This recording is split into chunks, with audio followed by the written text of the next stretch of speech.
Hey there, Colin. Nice to hear from you. Sorry about any sense of offence or insult that my messages might have conveyed to you. It wasn't really meant that way. Anyway, down to business. All right. You responded to what I said with a number of questions, a number of issues. Number one that I would like to pay attention to right now is the issue of the authority for information about Islam. Now, as I understand it, the authority sources are the Quran, the Sahih Hadith, the Sunnah, and scholars. Now, you seem to be putting it the other way around. You seem to be saying starts off with the scholars, and then that refers back to the Quran and Hadith, etc. That's the way you're presenting it anyway. Well, I have to disagree with that because everything the scholars say is based on and must be based on what's found in the Quran and the Hadith, because that's the raw material. So really that material is accessible to all of us, and it's just a matter of working through the material and deciding or inducing, shall we say, the best relationship between all the information and coming up with some principles to go by. So at this point it's fairly important to establish what are the Hadith.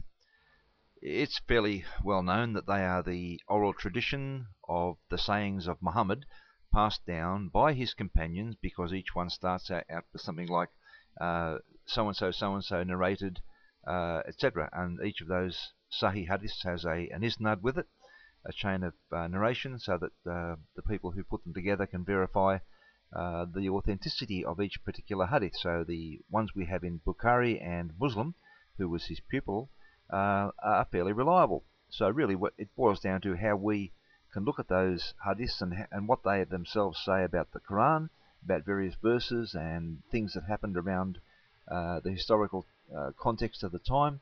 And this all helps us to understand what the real message is. Now from here we should go to the particular hadith that I quoted in regard to your understanding of chapter 9 verse 29 of the Quran. Now I claimed that that was a generalized command to the Ummah to engage in warfare against non-Islam to establish Islamic rule until the people are subjected or they pay the jizya. That was the generalized command. Now the issue really boils down to whether that can be applied to any situation outside of the immediate historical context that Muhammad spoke it into, or whether it was limited to just the circumstances in which he found himself. Now the point of me bringing up that hadith where it talks about Omar is very, very important, because that hadith actually explains, in fact I think it's the only clear use of chapter 9 verse 29 after Muhammad's death to justify an aggressive invasion. Now you in your own response to me admitted that Omar invaded Persia, and you said that he felt that they were tyrannical and this, that. Well, it doesn't change the fact that they were invaded. They were not Islamic territory. They were not invading the Muslims, and Omar decided to invade them, which was how Islam expanded through all the territory of Egypt, Syria, Iraq, Persia, and India. It was exactly the same way, and I presume they would have used that same verse to justify what they were doing.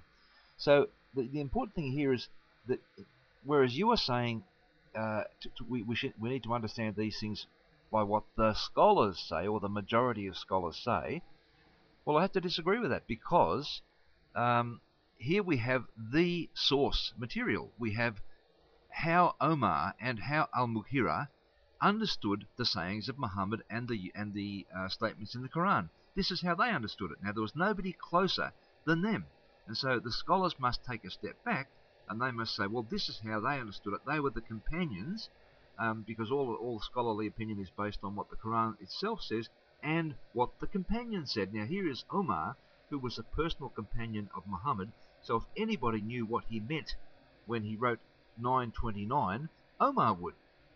The other issue in regard to these scholars that you quote is their own context. Now you mentioned Qadi, I think it was.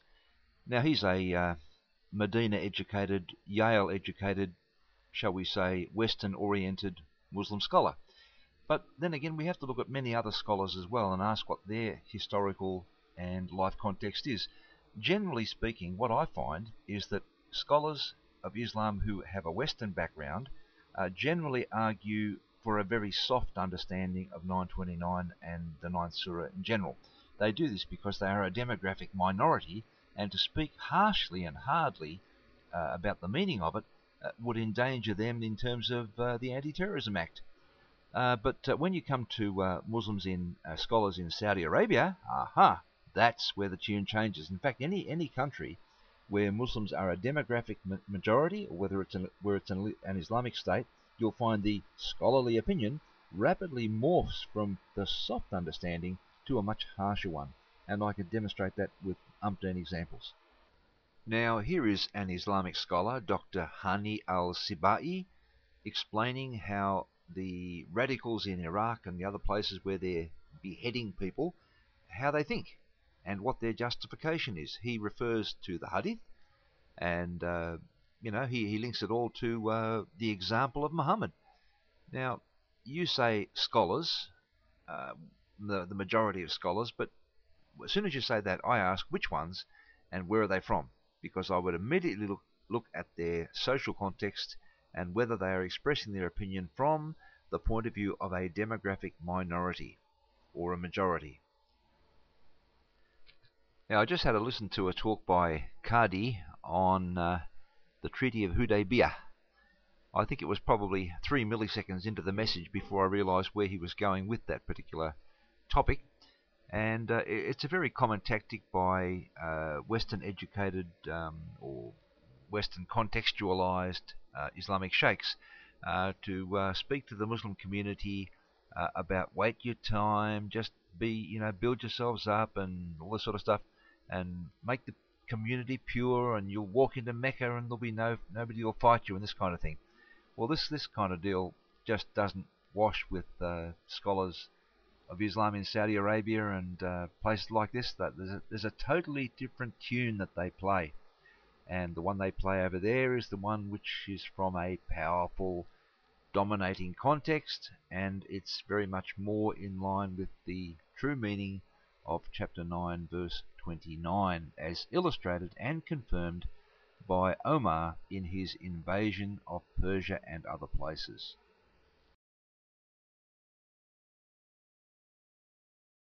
مسألة الذبح والشرايط الذي كان يستخدمها لابد أن نفكر في عقلية هؤلاء الناس. ما هي منطلقات هؤلاء الناس؟ المشكلة أن مشايخنا المشايخ والعلماء والمؤسسات الدينية خاصة الرسمية يهربون دائما من الحقيقة. وهي ما هي الحقيقة؟ هذا هو الذي أريد أن أجيب عليه. هل هؤلاء ينطلقون من منطلقات شرعية موجودة في الشرع ولا غير موجود؟ هم يقولون موجود، ودليل على ذلك يقولون مسألة الذبح هذه في حديث عن الرسول صلى الله عليه وسلم، وهو الحديث صححه الشيخ أحمد شاكر، وهو عندما قال لقريش جئتكم بالذبح وأشار هكذا، والرسول ذبح. بس لكن هذه مسائل فقهية وممكن الاجتهاد فيها وممكن النقاش فيها. هم يقولون نحن الآن في فقه الجهاد.